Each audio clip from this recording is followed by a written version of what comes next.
heralded the second half, it was Liverpool who exploded into life. United's problems increased when injuries to Moran and McQueen crippled their defence. Liverpool exploited the weaknesses ruthlessly, Kennedy lashing in the equaliser. McQueen, still limping badly, was then felled by Grobbelaar as he made one last bid to snatch a winner, but both men stayed on for the inevitable extra time. As United struggled to fill their defensive gaps, Liverpool took control and Whelan finally settled it with a superb curling shot. United were now just too tired to fight back, and super sub David Fairclough should have made the winning margin even greater, but it no longer mattered. Liverpool had won another cup and given Bob Paisley the best possible retirement present. At Murrayfield, Princess Anne officially opened the new grandstand and then stayed to watch a Scotland side take on the Barbarians. A first chance to see several of the British Lions players who'll be in New Zealand this summer since the squad was announced on Monday. The Barbarians in the hooped shirts were already leading 4-3 when they scored their second try through Lafont, a French fullback who has a very bright career ahead of him.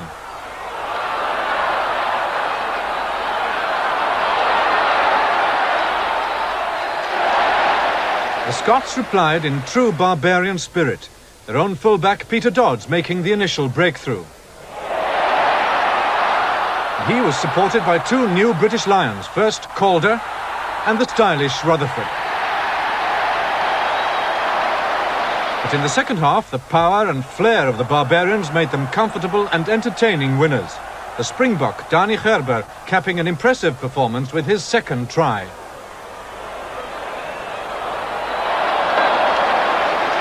And it's Lion City in the lead from Paparetto, who's finishing well. Then Oyston looks beaten. Mighty Fly's finishing well. Grossway's on the extreme right. There's no referral to go, and it's Paparetto now that strikes the front from Mighty Fly, who's finishing very well indeed, coming inside the final furlong. And it's Mighty Fly from Paparetto and Lion City, with Battle Boy finishing well on the extreme left. Crossways is not out of it, but it's Mighty Fly who has the overall advantage from Paparetto as they come up towards the line. Mighty Fly, Paparetto, Battle Boy, Crossways at the line. Mighty Fly is the winner.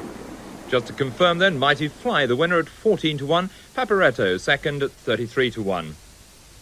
Finally, with Liverpool and United engaged at Wembley, it looked the perfect time for third place Watford to show that they're still a force in the First Division Championship race. They didn't take advantage of that, though. They were thrashed 4-0 at Stoke. At the end of the first week of their tour of Australia, the Prince and Princess of Wales returned to the areas devastated in last month's fire tragedy. To talk to the firemen, the people primarily responsible for keeping the death toll down to 27, and to hear stories like that of Philip Williams. Just out of nowhere from behind us just came a fireball, a massive great fireball.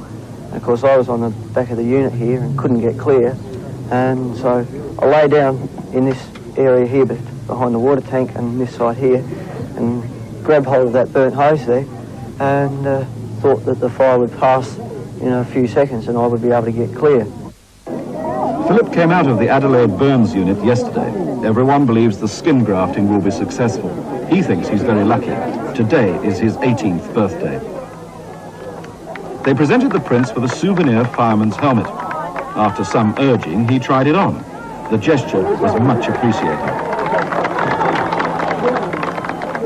Anthony Carthew, ITN, in Stirling, South Australia. The first of a series of ITN special programmes on the Royal Tour in Australia will be shown throughout the ITV network at 5 o'clock tomorrow evening. Finally, the incredible journey of Sam, the mongrel dog. His owners sold him when they moved from Montrose in Colorado to Santee, California, but 10 weeks later he turned up at their new home.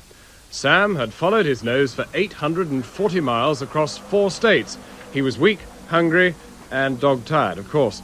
But he's making a good recovery. Sam's owner, Ray Foltz, is now so impressed by the dog's homing instincts that he's decided he can stay. That's it from us, but don't forget, tonight you put your clocks forward 1 hour. British Summer Times with us. Good night.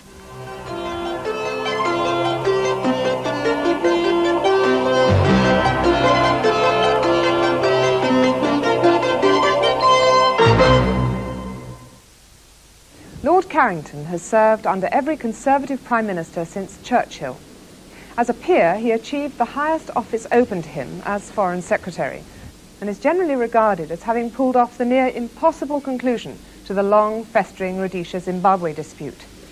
But in 1982, his political career came to an abrupt end when he resigned as Foreign Secretary over the Falklands invasion. In Monday's Full Life, he talks to me about the ups and downs of his political career.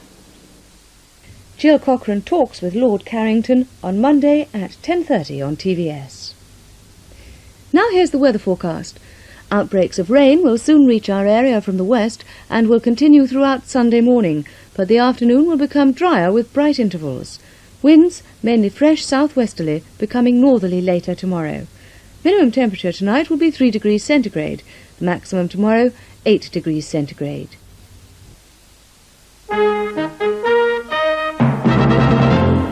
Coming next on TVS, the Saturday Match.